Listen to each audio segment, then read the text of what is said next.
We're looking at the upward review up to 800% worth of the Chief Justice of the Federation and other judicial officers, and that's apart from many other perks that are in the works.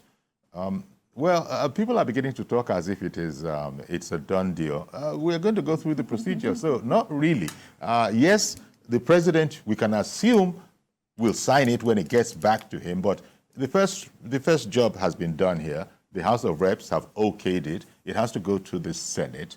I don't see them causing any argument, but if they do, we'll deal with it, and then it's going to go back to the president. And the speed with which this is being, attended to. When was it that the president sent the bill? And by last Wednesday, as far as the House of Reps was concerned, it had been finished with. And that is not that the move doesn't have its critics. In fact, there are those, let it be said, that are saying this is thanking the judicial system for the assistance that they got during the election. That has been said, and in a free society, well, people can say what they want, but that doesn't take from the fact that those gentlemen, their lordships, their ladyships, are doing a humongous job, and they need a lot more people to come into the system, and I think President Tinubu is all about that as well. Okay, we're looking at it. I was bemoaning the fact that we talk about this, and then we also bring in the matter of corruption. Not enough is said, perhaps, according to some, about the scholarship, the research, the tediousness of the job, the high level of what is it now? I mean, a professor is a professor, right? You expect certain things from a professor, and these are lawyers. These are lawyers in the first instance. Then they go up to become what they become, and the society. You and I were speaking about it before. So yes, you can't escape the word corruption when you're talking about this kind of a thing. But we were making the point that one shouldn't necessarily emphasize on that, much as one can't avoid the thought. Yeah, it's a matter of perception, and there's little you can do about it, except when we have the open symptoms of the impact of corruption. And don't forget, the human nature is corrupt naturally, right from the Garden of Eden. So it's now a matter of you standing out, and that is where you have the coinage, incorruptible judges from. You can stand your ground that, no, this is what I want to do in office. I mean, I've said it. We've been to the concept of the courts that the judges will address you point blank on issues. I don't come here to waste my time. If this is what you want to do, I don't have time for you. If you're not satisfied, you go on appeal and things like that. Very few other professions get mentions in the holy books. And also... The judges are mentioned in the Bible for the kind of way they're expected to be. Exactly, above board. Yes, I've mentioned that. Yes. And if you have noticed... But sir, let me not lose... please hold your thoughts. Right. Let me not lose Ola, who has called in from Magodo. Good morning, Ola in Magodo. Good morning, Uncle Yori. Good morning, sir. Thank you for calling in. Yeah, thank you. The subject of discussion there is a very important one, in the sense that it goes at the heart of even social justice. When you have people saying that the judiciary is the last hope of the common man, it means that if society is to have equilibrium, the judicial system must also, the people must have confidence in the judicial system. And if judges are to dispense justice in the way it should be done, they should be comfortable and not expect that any other thing should come their way except through their earnings. And I want to commend the president for doing this. It's going to go a long way in stabilizing our judicial system. Then secondly, I want to correct something that Barrister Ologun said about 200 million as a constituency allowance, I don't think that is correct. That should be a mischaracterization. The 200 million is, if I'm correct, is a constituency project, not allowance, that goes straight to the purse of the legislators. So I think we should characterize these things properly so that people don't misinterpret, and then they take that to heart and know what that means. Okay. So thank you for the good job you're doing. Thank you very much. Thank you kindly, Ola. You heard the point. I did. Okay. Correct. You concede. 200 million for constituency projects allowance, so to say, because it's under their control. And the main thing is that if that flows through you, is that project implemented? You understand? Who is the accounting officer? You yourself are the accounting officer. Like we say, like I commented when this matter came to the front burner, that the National Assembly cannot be the judge in her own case. You know, when the man from Cross River rose up and said some are getting 500 million, and one of them came out to say there are leaders in the House. And of course, there are 10 leaders in the House of Senate and trying to justify why they should get more than others. And like the last caller brilliantly mentioned, there is need for equity.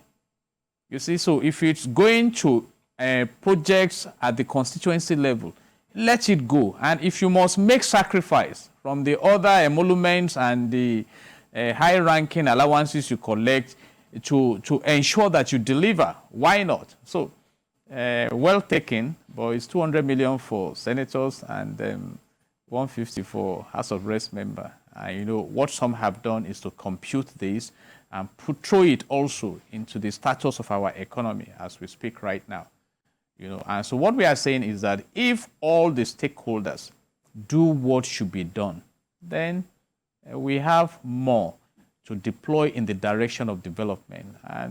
And those who should be rendering services will be rendering services. I want to throw a challenge to us now. Go to a typical ministry in government and you want to obtain a document or file some documents and see what you will encounter.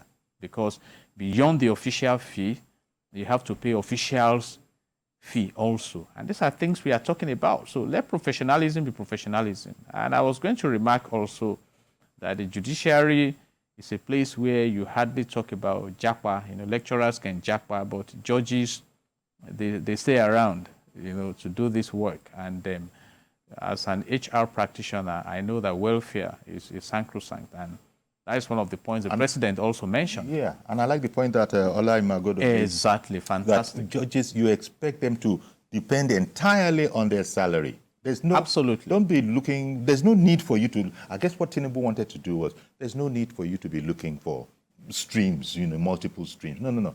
Just please, sir, continue your research. Continue your But we hope also that the economy will be able to sustain that. I think the minimum wage in 1975 or thereabout was about 5,500 naira, and it was sufficient as minimum wage. In fact, what we have in Section 16 of the Nigerian Constitution 1999 as amended is reasonable living minimum wage. Yes. And it became 18,000 naira in 2011, and we upscaled it to 30,000. That 30,000 naira now, throw it into the exchange rate of dollars. How much? And the benchmark of the United Nations when talking about poverty line is $2.15 per day for an individual. And so these are issues. So we also need to look at the macro economy, because if, for instance, judges, you know, the Chief Justice of the Federation earns 5,385,000 per month, and the responsibilities he has to cope with, it's about 4.4. And so, you know what I mean? So I think while commending the efforts of the government, and I'm on that side, we should also look at how we can tame the inflationary rates and the way our economy is going haywire. So policies should be directed in ensuring that we return back to the track of prosperity. Okay. There's a different Ola, this time from Agege. Good morning to you, Mr. Ola in Agege. Good morning, sir. Good morning, sir. Thank you for calling in. I really want to commend you for the program you are running right now. And as Mr. Ola from Magodo already, I believe you should be a retired jurist or judge. Quickly, you found out that in Nigeria, you can see the way things have been run. That is actually appalling to our system.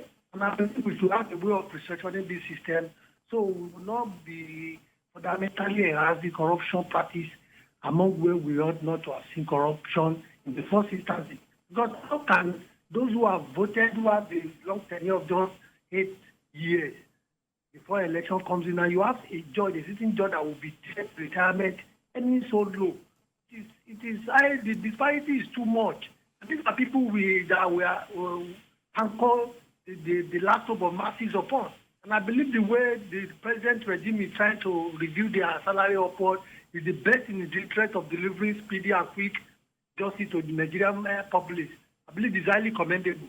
And that's my take this morning, sir. Thank you very much, Ola calling in from Agege. And also thank you to Ola, who called in from Magodo. Magodo. You say Magodo. No, Magodo is yes. Magodo. Magodo. I mean, there you go. A little Yoruba lesson in there for you. And Alausa, not Alausa. There you go. But nobody has called in from Alausa yet.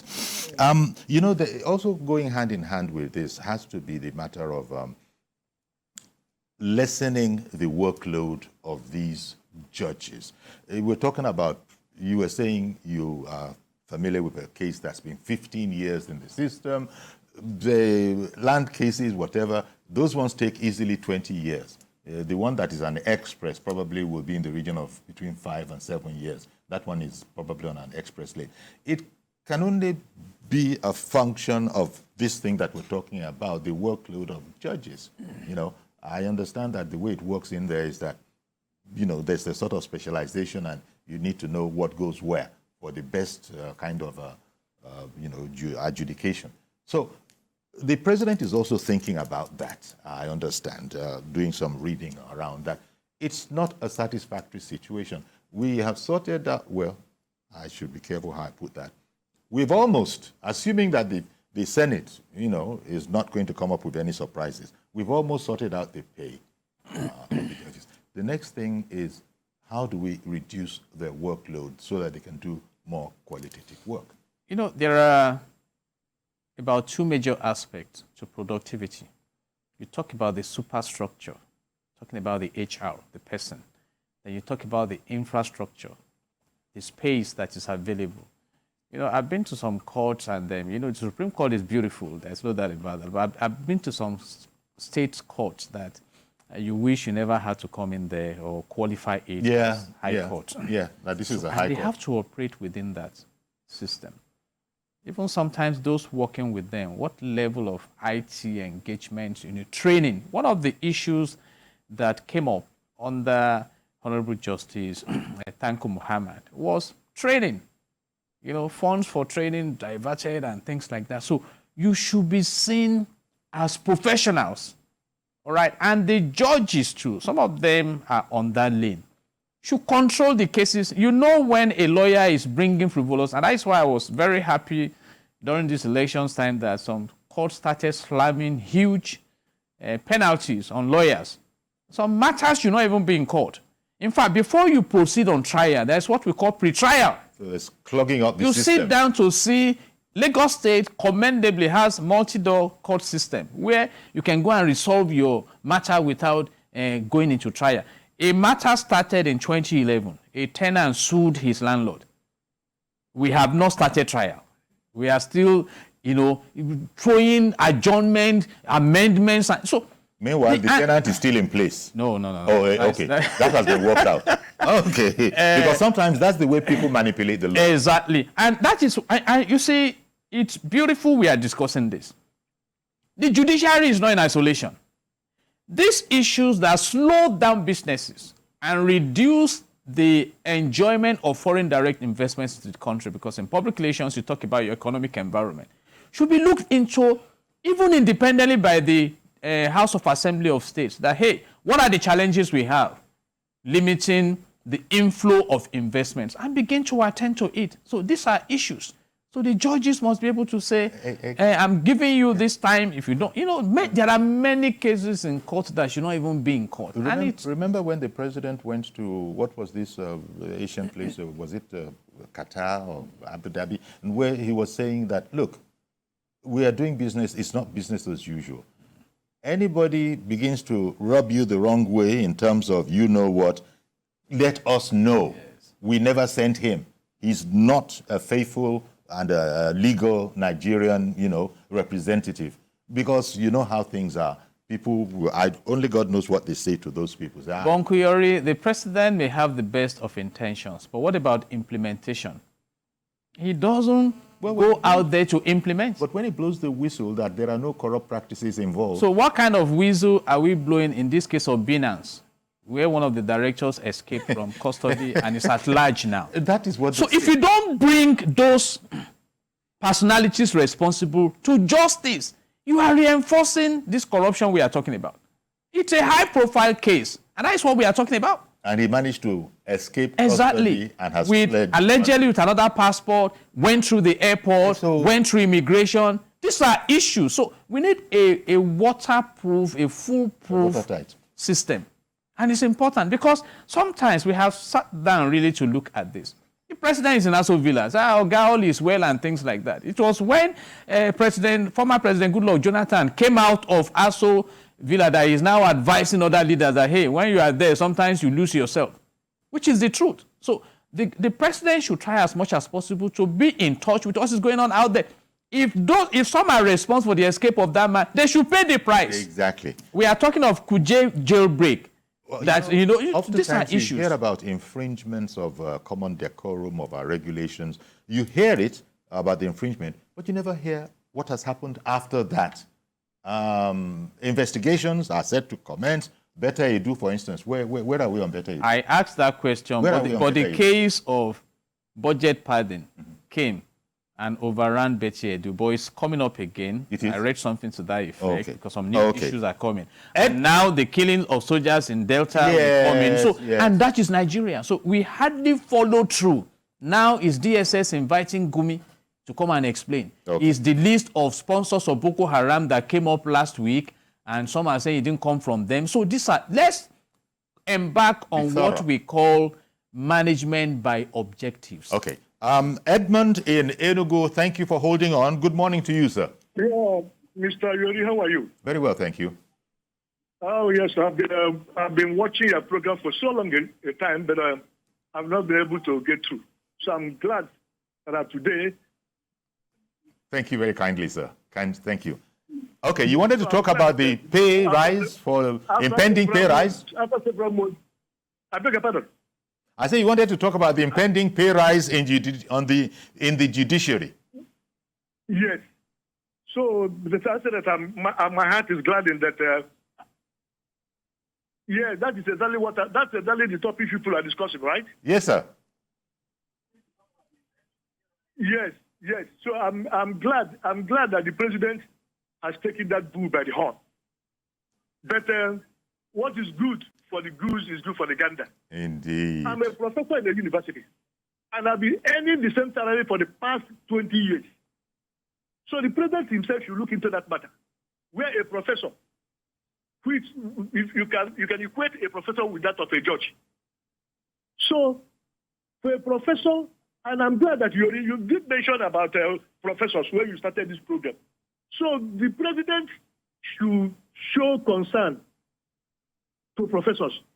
You could imagine that a professor's salary is less than $200 a month, and you want the best from these professors. So, as they are looking into the judiciary, the president has done credibly, fantastically well to increase their salary. The same thing should go to the salary of professors. All right. After all, we are the ones that train the judicial officers. That is my contribution. Thank you very much for calling in, sir. We made that point. Yes. Professions that are highly specialized, that it takes such a long time to get to. No person graduates today and becomes a professor in 2 years. But Uncle Yori, we have given a leeway free of charge here. A wise man said, you don't get what you deserve in business. You get what you negotiate. So can the body of lecturers come together and go and lobby? It's important. They can lobby. You see, look, if President Tinubu had not decided to take the judges on, this problem is a problem, actually, that had long been known in Nigeria. If Bola Ahmed Tinubu didn't, we had Buhari in there now. Let them go and lobby the president. That is what I'm saying. You see, globally speaking, it might be lobby, but globally speaking, it's a political that this is not good enough. Although we're now saying that, there are many that are not good enough, but he came with one, that this is not good enough. Now that this is on the table, then you kill in your own. It's simple. Well, exactly. And that is what you call collective bargaining in HR, so you get what you there is lobbying in public relations. What a great thing you have done. Look in our own direction. So the judges were very lucky. The judicial system was very lucky that they didn't need to negotiate, as so to speak, because Tinubu, it was on his mind, has always been on his mind. Absolutely. Before he President became president. Tinubu of the judiciary is also the president of the education, also the president of the health sector, also the president of every other citizen. Indeed. You see, and that's why I also leaked out something important. Some people just vote in National Assembly members, and that is all. They are there for a purpose, to represent your interests. I was telling someone, if you have a matter, sometimes you may not even need to go to court. You petition the House of Assembly that please help us intervene in this affair. They are not the judiciary, but they have oversight functions to ensure there is peace in that community. You're right. And they invite the parties to a session. I've been part of it before.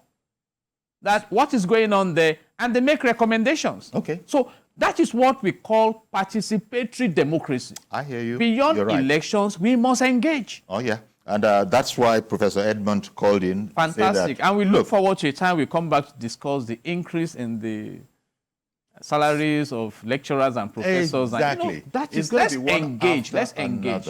Tinubu has started off here, and it's going to have repercussions on every aspect of society. Definitely. If already commentators are speaking about, there are equally important sectors that, and education was mentioned, health was mentioned, I mean, the sciences, I mean, a brain surgeon is not beans. So we're going to have to deal with all of these things. But one step at a time. One step at a time.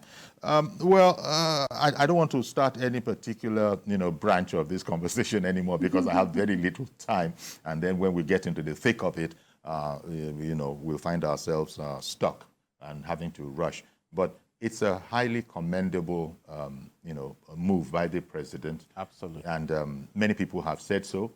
There are critics. We also we always be there are critics. Uncle Yori, do you know God has critics? When it's raining, some people why is it raining? Just to acknowledge that there are critics to this whole matter. Let them have their say. Let them come out. And people have already been speaking to Mr. Ajebu, of NLC. Say, look, I think George is one of those. Don't let NLC come out. NLC is going to come out, whether you like it or not. Yeah, but may I say this? They are going to come out. May I say this, Uncle Yori? In life, there's a way you get what you want. Okay. And it's a strategic approach. It is. I agree. Like the elders say, if a goat runs into a shop where you have breakable plates, you don't bring that goat out by force. You lobby that goat out of that shop. If not, by the time you forcefully try to bring the goat out, all the plates will be gone. So we need to start engaging so that we can listen to one another. Negotiation. Exactly. It's going to be your skill. At communication, spirit of understanding, and let's leave it here because of the fear I expressed. That I don't want them to cut us off mid-sentence. Thank you very much. And also you out there, thank you very much for listening and watching, and indeed for calling in. Thank you very much, Barrister Jide Ologun. Thank you, sir, and God bless Nigeria. Indeed, amen to that. So that's our program. Please join us tomorrow for a fresh edition. I'm Yori Folarin. Bye-bye for now.